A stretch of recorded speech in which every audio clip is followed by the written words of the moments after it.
All right, here's the deal. About a year ago, I took an intro to film class. Now, if you don't know about intro to film classes, they generally are trying to teach you more of the filmmaking side of things, which might seem obvious, but that means they don't necessarily show you good movies. They show you artistic movies or movies that display a certain technique. So I wanted to rank those movies today. I wanted to see, where do I think that they end up when you're actually just watching them, not for a class. So if I pull up this, we have our tier list here, and we have the 8 movies down there. There honestly are probably like 10 in the class, and I just forgot to. It's honestly very possible. It was a year ago. I don't fully remember that, and they weren't necessarily the most memorable movies. But we do have 8 here, and we're going to rank them today. So I'm honestly just going to go in the order that tier list maker put them in, and we're just going to go off of that. Starting with this movie right here at the beginning, we have Le Quatre Cents Coups, something like that. Anyway, this is in English, it means the 400 blows. That's what it's called. It's a French New Wave film by Francois Truffaut or something, or Truffaut or something. I don't know. I don't remember his name. I don't know. But basically, I'm just going to tell you right now, I'm putting this movie in F. Now, I'm sure that it exemplifies this techniques or whatever. Well, like, again, do not take this as a film critic. Take this as I watch movies for entertainment and enjoyment, and this gets an F for me. This movie is basically about like a 10-year-old boy, right? And he just keeps messing up. So he messes up and he gets caught, and he's like, oh, I'm so embarrassed. So he runs away, right? He runs away from home, and he gets caught again. He's like, oh, I'm so embarrassed. But then they send him to like this military camp, and then he's like, oh, I can't do this either. And he leaves, and he runs away, and he ends up on a beach, and that's it. That's the conclusion of the movie. That's pretty much all that happens. There's like maybe a couple other things, but that's pretty much it. I just remembered a 9th movie. I'm going to have to add a movie in a second. But all that to say, there's nothing. This movie is nothing. It's literally just about a 10-year-old boy who runs away and then gets caught and just keeps going through the cycle. That's all he does. So that's getting an F from me. I would not watch it again, even if I was in the class, honestly. The second movie we have here is Citizen Kane. Now, this one you may have heard of before, widely regarded as one of the best, if not the best movies of all time. It's like, honestly, people rave about this movie. I've been curious to watch it. I was glad that I got to watch it as a school project, honestly, and I didn't have to go and find it myself. But honestly, it does hold up. I'm going to put this in A tier. I think this was a pretty good movie, all things considered. Honestly, it maybe not best of all time, but also just might not be what I personally enjoy for movies. So, you know, but still, again, really good movie. Like, if you haven't watched it, go watch it. Or if you are in an intro to film class and they offer it, just watch it. It's worth it. There were a couple things that kind of didn't make sense in the movie, but overall, like, you know, it's an older movie. There are things that are not going to make sense now. So overall, again, go watch it if you want to. If you don't, like, it's not like you're missing something insane. But yeah, good movie, A tier. Now, Double Indemnity.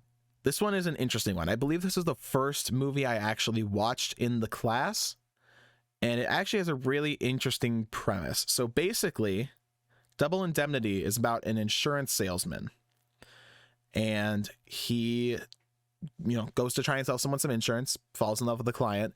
They, as you do, plot to kill her husband by essentially killing him, then throwing him off a train to make it look like he died in a train accident, because double indemnity is a clause where it's less likely, if it's less likely to happen in the insurance policy, they'll give you double as much if it does happen. So a train accident would give you double indemnity.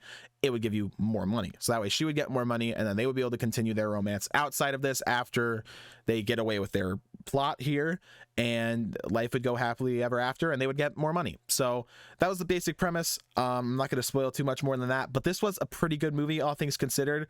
I'm going to put it in A tier. What I'm trying to decide is if it goes before or after Citizen Kane.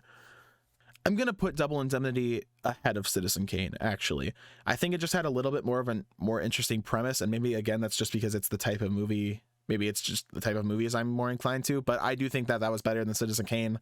It'd probably be the same about whether I could rewatch them and enjoy them, but I think I would be more prone to go to Double Indemnity over Citizen Kane. I feel like Citizen Kane is a good, like, you watched it once, cool, you know?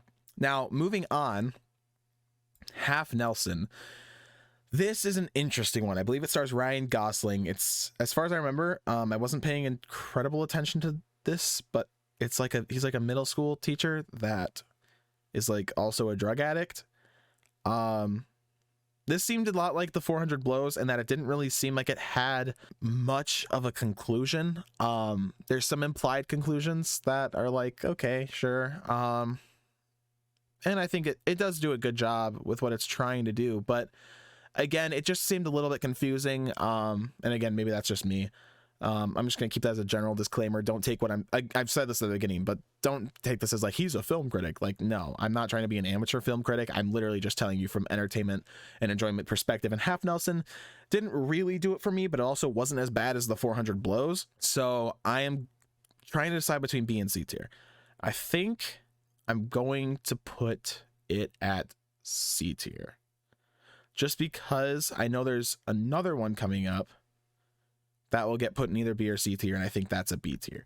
So again, I probably would rewatch it and try and understand it a little more, but it just doesn't make sense on the first watch to me, as much as I could tell.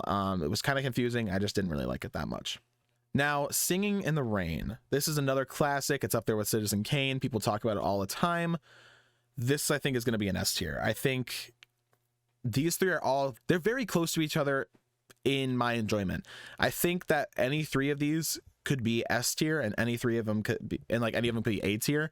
I think that this is simply just how I would structure it out based on how I enjoyed it, and how much it made sense to me. Double Indemnity, I think, might go a little higher on different days, but I think Singing in the Rain is going to stay up there for now. And honestly, yeah, I feel pretty comfortable with that. I'm going to stick with that where it is. Now, The General. This is another interesting one. This one, I believe, is over 100 years old. It stars Buster Keaton, who you guys may have heard of. He was a pretty big star back in that day, and it's about either a Confederate or a Union general. Probably, I think it's a Confederate general. Is it a Confederate? No, I think it's got to be a Union general, right? Okay, so from what I'm reading, The General is about a Confederate soldier who is fighting against the Union forces, and I remember he tries to get into the military a few times. He tries to get into the forces and they keep telling him no. And so eventually, but like he knows how to run a train basically. So he eventually, I believe it's his wife or his fiance, accidentally gets taken while on a train or something like that. And then he hops on the train a train to go and try and save her. And then hijinks occur. Like, Keaton was one of the better guys for stunts back in the day. So it was generally a funny movie, even if a lot of it just, again, didn't make sense. I think it was a silent movie, as far as I remember. But this one, I'm going to put it in B tier, because I think it's not quite good enough for an A. It doesn't hold up as well, but I do think that it's one of the better works of, like, physical comedy, if that makes sense. And also, I mean, just look at the movie poster. This is an insane movie poster. Like, no one's denying that. This is just something else. I think that puts it in B tier all by itself. But yeah, B tier, I think it's solid. Again, I probably wouldn't go back and watch it again, but I might show it to someone. It's like an hour long. It's not a long movie. Now, The Graduate is an interesting one. A lot of people talk about it. I actually own it now because the only way to watch it, or it was like the same price to buy or rent it. And I was like, well, maybe I'll really like the movie and I'll just own it. So I own it on Amazon now. I haven't gone back to watch it, but overall, I do think it's a pretty good movie. I think it's got an interesting premise. I do think that a couple beats in it were weird, but I think for the most part, it kind of hits. It's definitely one of the more weird movies, but I think it's still a good one. I would probably go back and watch it again with people, but not like in I really enjoyed this movie, and more in I had to watch this movie for a class and you want to see how it is, because I own it. I am going to put this ahead of The General in B tier. I don't think it's quite on the same tier as Double Indemnity and Citizen Kane, but I do think it is good enough to rewatch. But I basically, I think right now this is like, I would watch this again. Like, if anyone asked me, I would watch this again, but it wouldn't be my first choice. B tier is like, I would watch it again, but more to be like, this is a movie I watched in a class. C tier is, I would watch this. I might watch this again, but it would take some convincing. D tier is, I probably wouldn't watch this again, but it's not as bad as it could be. And F tier is, the 400 blows sucks and no one likes it, except probably a lot of people. I'm probably going to get people upset by that, but that doesn't matter. We're moving on to our last movie. That is Satsi. This was an interesting movie. Again, if I get this information wrong, please cut me some slack. It's been a while since I've watched these. But I believe it takes place in Africa, and the idea is that these three guys are robbing a house I think it's Satsi. They're robbing a car, I think is what it is. Or maybe they're robbing a house and then they go to the car. I don't know. But anyway, somehow this main character ends up in a car and he tries to drive it away to like just get out because he's trying to escape the cops, right? And he ditches the car at a certain point, but at that point he realizes there's a baby in the back seat. So then he takes on this baby and he has to take care of the baby now. Like, he's got to figure out, okay, well now, I'm a thief, but now I have to take care of this baby. And he ends up doing some morally questionable things, or in the end, like, you kind of see how his choices play out to a certain degree. You see his character kind of starting to change, but then maybe not. It's an interesting movie overall. I think I would put this in, I'd watch this again, but only as a movie I watched for a class. I'm trying to decide, it's below The Graduate. I'm trying to decide where it fits with the general. I think it probably put it below general, but I think that's a good place to put it for now. And then I don't have an image for this one, but I'm going to talk about the Bicycle Thieves. I don't know. I think it's another French movie, if I remember correctly, but basically it's about a guy that he gets a job as I forget exactly what it is. I think it's like a newspaper guy, I don't remember. He gets a job, but the job requires him to have a bike, and he doesn't have a bike. So he goes and he pawns off a bunch of his stuff to like get this bike, ends up being able to get the bike. And it's like this, oh yes, I've got it. And then on his first day at work, someone steals the bike and he's like, oh no. So then he goes on this whole adventure with his son to try and find out who stole the bike. And it's this whole struggle, like, I can't find I can't find them. Well, there they are, but then they always lose them until at the end, he finds the person who took the bike, tries to steal the bike back. And then a bunch of people think he's stealing the bike. And so they kind of force him to not steal the bike, which it also is like this, well, he's got his son with him, he's leaving a bad impression on his son. And I don't know, it was all right. But again, it was one of those weird ones where I was like, I definitely wouldn't watch this again. And for that, I'll probably try and put a picture up in post because I don't think I can add one to the tier list right now, but that will go in D tier. Bicycle Thieves, I think it's just not worth watching again. It's a simple premise. I feel like it could be a short film rather than a movie, and it's not. So I'm going to put that in D as well. And I think, give me 1 second to just check over this tier list and see if I feel like I've made the right choices here. Okay, I've made a couple changes here. I think that Double Indemnity is one that I would willingly watch again and honestly choose to watch again. So I bumped that up to S tier. I actually put it above Singing in the Rain because I feel like I'd be more readily willing to watch Double Indemnity. I think that has a more interesting premise to me.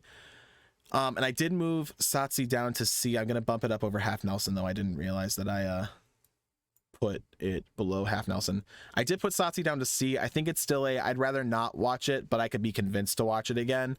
I don't think it's on the same tier as The Graduate and The General, but overall, I think this is a solid ranking. Again, there's probably a movie I forgot about, but I think overall, this is a solid ranking of the movies that I watched in my intro film class. So if you've watched these movies or you're going into an intro to film class yourself, either be prepared for it or let me know what you think of this. Let me know if you have different rankings. I know it's probably interesting to have different points of view on where they rank. If you're looking at more of the artistic choices in the movies rather than just the entertainment value. Again, that's all I'm looking for. But yeah, that's going to be it for this tier list and this video. Please leave a like if you enjoyed. Again, let me know if you have any different opinions on some of these movies, and if you wouldn't mind leaving a subscription. We are getting close to that 200 mark, and I'd love to hit that here pretty soon. Anyways, I'll see you guys in the next video. Peace.